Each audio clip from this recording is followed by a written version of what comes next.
Mic check 1 2 1 2. This is Ty, the crypto guy, and this is episode 7 of this series. And touching base of what I talked about last episode, I was talking about ETH 2.0 and how that's transitioning from a proof of work to proof of stake. Now, there's three things that are going to happen with that. It's going to be more sustainable, more secure, and more scalable. So let's talk about sustainability. So since it's transitioning from a proof of work to proof of stake, it's going to be less energy intensive.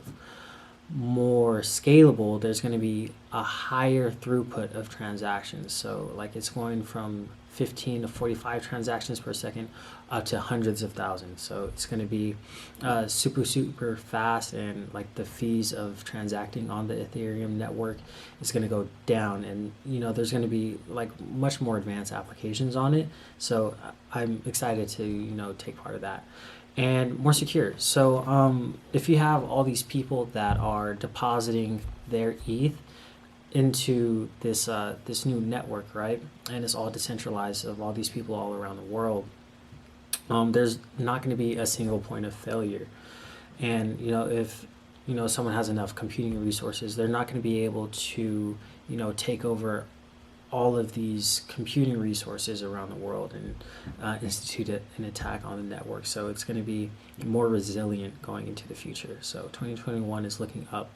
And now looking at the entire crypto market, it's heading into the end of the year, and given the spectacular rise and this crazy year 2020, insane, the market has risen from the March lows all the way into the highs of like even Bitcoin reaching all-time highs, setting a new record. So what I want to do is give you guys a insight into the crypto market real quick, right? So we can look at the entire crypto market cap just to see how much money is in there, what the entire market is worth, right? So let's do this real quick. We're going to record. Good to go. So as you can see here, right, so you got the March lows and then it rose. So what I'm saying is like this is like a slight breather. Some people are booking profits. They're taking some of their profits off of the market. They could be paying themselves.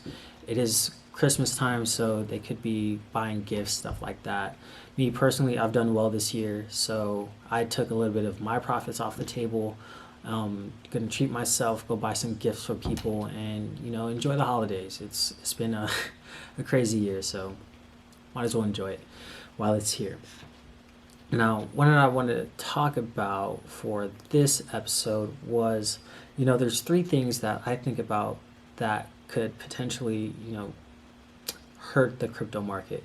Even though there's a whole bunch of institutional money coming into the market, there's the chance of these three things happening. All right. So one, what I was thinking about was if there was, government stifling regulations of the crypto market, right? So governments, they can't like outright ban cryptocurrencies, but they can ban the exchanges or platforms that off-ramp crypto into fiat, right? So if you're trying to take money out of the crypto market and then in turn turn that into like cash, what governments can do is like place like heavy regulations on those companies that do that. For example, like Coinbase, right? So like I have cryptos, I transfer it onto Coinbase's platform, and then I can convert that into cash, and then I can deposit that in my bank account. Right, so that's a risk. But if they do that, they're running the risk of stifling innovation. And what countries do to maintain competitiveness is having innovation, and especially financial innovation. The United States is the premier financial center of the world, right? So a lot of finance and money goes through the United States. So why would they want to do that? Or why would any other country do that? So if they do that, all that financial innovation and all that brain power is going to go to a country that's more accepting of that, right? That's a risk. I don't think it's going to happen. The second one I was thinking was, all right, why was Bitcoin and cryptocurrencies created, right? So at the height of the 2008 financial crisis, what governments did was enacted a policy of quantitative easing. They were just printing money, trillions of dollars going into the market to maintain liquidity and keep everything like afloat instead of like crashing. Right. So Bitcoin acts as a deflationary asset, and it does well against inflationary assets like the US dollar. But imagine a scenario where governments enact a monetary policy or a monetary policy path of deflation, right? That's a bad word in economics, right? So like most economists, they associate deflation with, recession, depression, stuff like that. Like what was it, 1929 Great Depression? There was deflation, and what that causes is like a decrease in demand for goods. It could be an increase in supply of goods, right? And at the same time, it would increase the value of any debt that a borrower may have.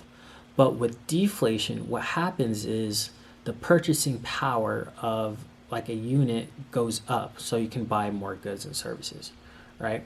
So wealth would transfer from people that borrow and hold illiquid assets, like real estate, into people that rewarded by saving and holding liquid assets like cash or Bitcoin, right? So if like a country goes down that path, that would be a risk to Bitcoin and the crypto market as a whole. But would governments be willing to do that? Increase the real value of their trillions of dollars of debt in order to like combat crypto when Bitcoin? I don't know.